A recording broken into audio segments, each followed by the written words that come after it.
Shalom teman-teman, perkenalkan nama saya Anggela Kurniawati. Saya dari kelas PKK 4 semester 4 dengan NIM 23101019. Di sini saya akan menjelaskan hasil resum mata kuliah Sejarah Gereja Indonesia.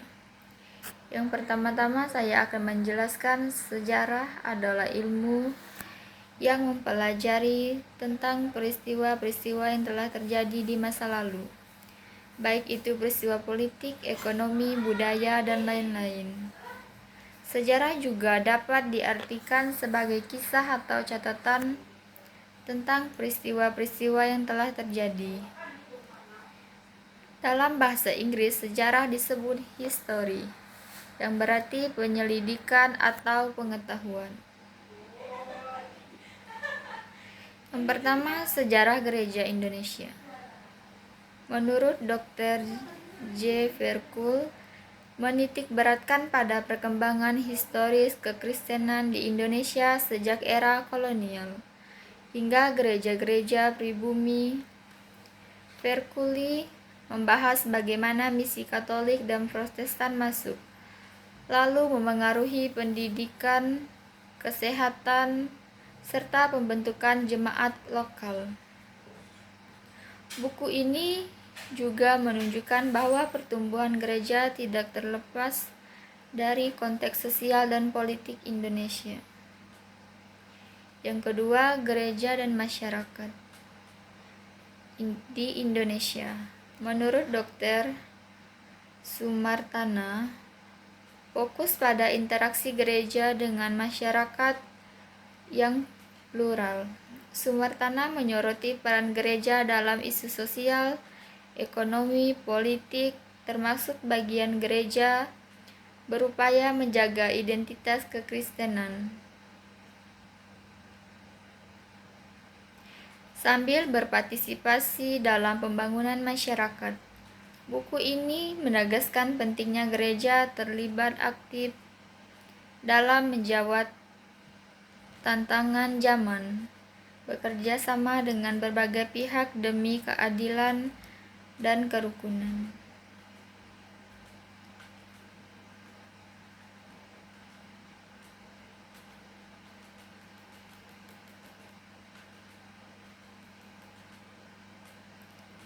Yang ketiga, sejarah kekristenan di Indonesia menurut Dr. Howe Kendix membahas gereja dari sudut pandang misiologi, mencermati proses penginjilan, penerimaan, dan penolakan kekristenan di Nusantara. Howe Kendix menyoroti bagaimana misionaris berperan membangun jemaat lokal serta transformasi gereja dari luar menjadi bagian integral dalam masyarakat setempat. Buku ini menekankan adaptasi gereja dalam konteks sosial budaya Indonesia. Di sini juga ada 3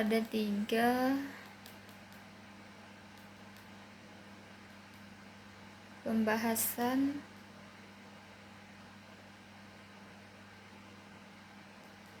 Yang pertama, sejarah Gereja Katolik Indonesia menurut Dr. Satiman. Menitik beratkan pada masuknya Katolik ke Nusantara dan bagaimana Gereja Katolik berakar di berbagai daerah. Satiman menjelaskan proses penginjilan awal oleh bangsa Portugis, pembentukan komunitas-komunitas Katolik setempat, hingga perkembangan hierarki gereja yang mandiri. Buku ini juga menyoroti tantangan yang dihadapi gereja Katolik dalam konteks sosial politik Indonesia. Yang kedua, Gereja Katolik Indonesia, sejarah dan perkembangan menurut Dr. Howe Kendix menguraikan perkembangan Gereja Katolik Indonesia dari perspektif misiologi, memperhatikan dinamika pertumbuhan umat, peran para misionaris, serta pengaruh budaya lokal. Ia menekankan bagaimana Gereja Katolik mengalami proses inkulturasi, menyesuaikan ajaran dan praktik keagamaan dengan konteks budaya Indonesia, sehingga memperkuat identitas Katolik setempat. Yang ketiga, Katolik di Indonesia menurut sejarah dan identitas, dari Dr. Sumartana. Fokus pada pembentukan identitas Katolik di tengah keberagaman agama dan budaya.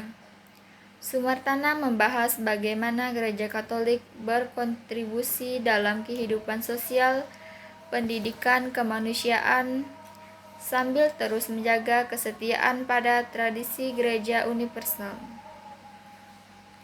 Buku ini menyoroti interaksi Gereja Katolik dengan masyarakat majemuk, termasuk tantangan dan peluang dalam memperkokoh peran gereja di Indonesia modern.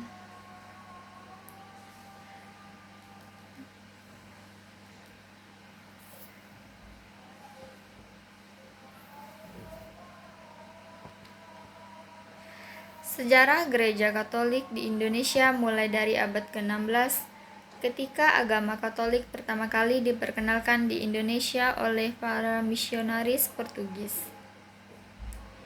Yang pertama ada kitab suci atau Alkitab, menjadi sumber utama ajaran dan sejarah awal komunitas Kristen. Selain memuat narasi keagamaan, Alkitab juga menjadi landasan teologis serta panduan moral dan liturgi bagi gereja. Yang kedua, tulisan-tulisan para bapa gereja atau patristik, meliputi karya teologis, surat, dan homili dari tokoh-tokoh gereja awal seperti Ignatius dari Antiokhia, Irenaeus, Agustinus, dan lain-lain. Tulisan-tulisan ini menjelaskan perkembangan doktrin, pembentukan liturgi, serta tanggapan gereja terhadap ajaran-ajaran sesat pada masa itu. Yang ketiga, dokumen-dokumen gereja atau konsili ekumenis, termasuk keputusan dan pertanyaan resmi gereja yang dihasilkan dalam konsili, misalnya konsili Nicea, konsili Kalsedon. Dokumen ini menjadi rujukan penting bagi ajaran iman, struktur hierarki, serta panduan pastoral gereja sepanjang sejarah. Yang keempat ada sejarah-sejarah gereja, seperti sejarah gereja oleh Eusebius. Karya Eusebius dan para penulis sejarah gereja lainnya mencatat peristiwa-peristiwa penting, penyebaran ajaran Kristen, serta tokoh-tokoh berpengaruh di masa awal. Catatan ini membantu menelusuri perjalanan gereja sejak zaman para rasul hingga periode pertumbuhan dan pengakuan resmi kekristenan. Nah, yang terakhir, yang kelima, sumber-sumber arkeologi dan epigrafi, berupa penemuan artefak prasti, basilika kuno, makam, dan peninggalan fisik lainnya yang memberikan bukti konkret tentang praktik keagamaan, seni, arsitektur, serta kehidupan jemaat Kristen pada masa-masa awal. Temuan ini memperkaya pemahaman historis dan melengkapi data tertulis. Sekian dan terima kasih. Ini hasil resum dari saya. Shalom.